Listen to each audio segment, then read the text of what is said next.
তুমি তো চলে গেলে আমাকে একা করে।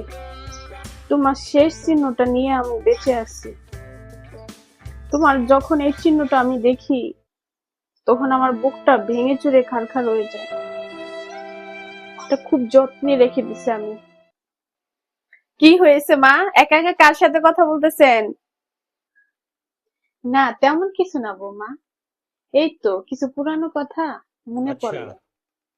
আমার বিয়ের কিছুদিন পর তোমার শ্বশুর এই আয়নাটা কিনে দিয়েছিল, আমি এখনো যত্ন করে রেখে দিয়েছি।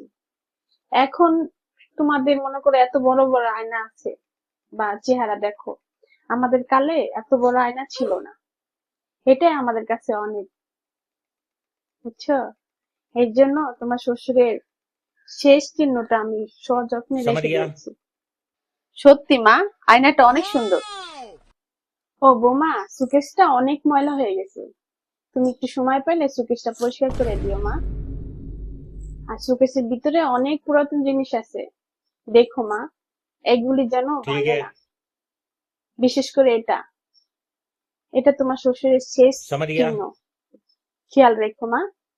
ঠিক আছে? ঠিক আছে মা, ওটা নিয়ে চিন্তা করেন না, আমি সাবধানে পরিষ্কার করে দিব। কি ব্যাপার, ডাকতেছি কখন থেকে আমি? কি হয়েছে? কানে শোনো না কথা? কি হয়েছে সেটা তো এটা কি করতেছো তুমি? এই যে আমার পানি নাই বোতলে, পানি খাবো না, রাখো এটা। এটা তো ভেঙে ফেললে।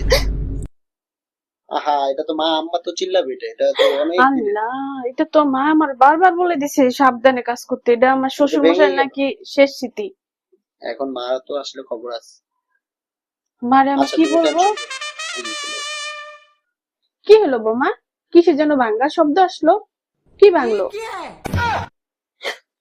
হাই হাই বৌমা, এটা কি করলা? তোমাকে বারবার বলে দিছি বৌমা, এটা ঠিক করে সাবধানে মুছামুছি করবা। এটা কি করলা? ভেঙে ফেললা তোমার শ্বশুরের শেষ চিহ্নটা। তোমাকে বললাম না এটা সাবধানে পরিষ্কার করো? তোমার মন থাকে কোথায়? হ্যাঁ, মা, এই না আমার হাত থেকে পড়ছে। हरामी हो बेटा।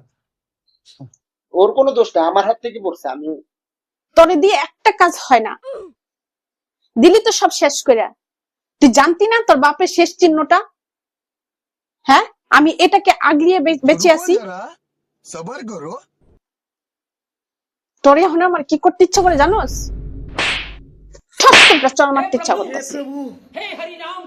ফাজিল পোলা। तेरी माँ के बराबर कोई नहीं।